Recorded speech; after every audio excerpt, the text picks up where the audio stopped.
Uh-huh. Uh-huh. Uh-huh. Uh-huh.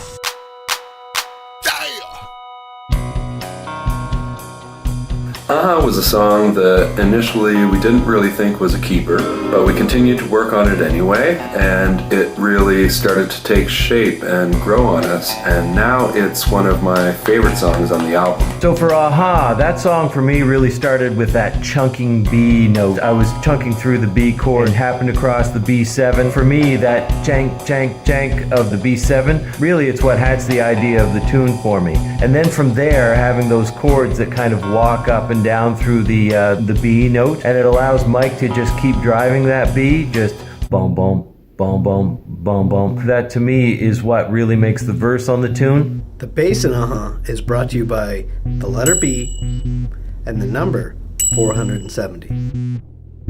I recorded this track much like I did a lot of the other bass tracks on the album, with kind of a slight bit of distortion on the bass. When I was done that, I exported the entire track, ran that whole track through a synth patch, then I used that synth track at increasing volumes throughout the entire song. But it's the flavors that Mike adds throughout, you know, through the verse it's so understated, but through the chorus and through the outro, he introduces some walking bass lines that really, really add a lot of energy to the tune. There's a climb I play in the final chorus of the song that comes from a borrowed version of a song I used to play in my very first cover band, which was probably Unskinny Bop by Poison or Same Old Situation by Motley Crue, or maybe 1,000 songs before that. The opening keyboard tone for Aha is a clavinet sound. The clavinet was an instrument created by the German company Hohner back in the 60s, and it was intended for use by classical players, but in the 70s it found its voice in popular music. It's maybe most recognizable in the Stevie Wonder song Superstition, which opens with that funky percussive keyboard riff.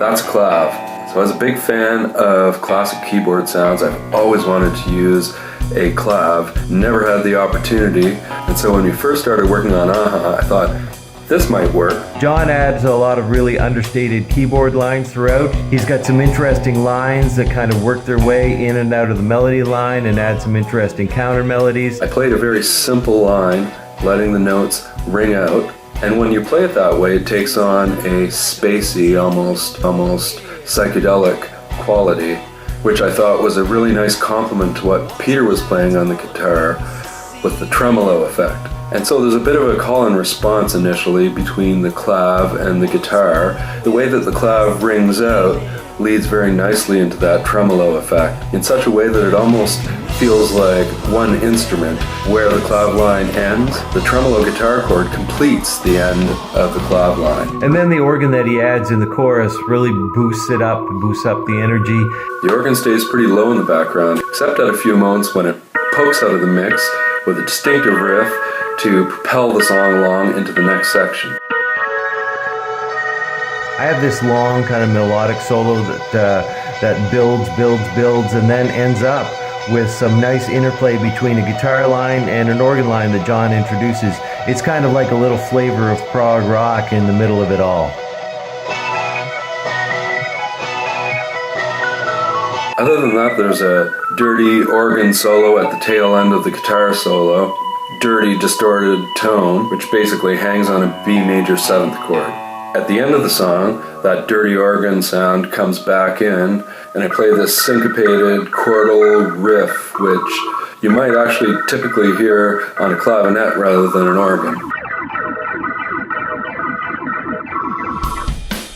I love the drum fills in this tune. To me, the star of the show is the drum lines. I find that Jason is such a creative drummer, and I really find that the drum lines that he puts in there, if they weren't there, you would miss them. I can't overstate the importance of Jason's drum lines through this. Just listen to this drum part.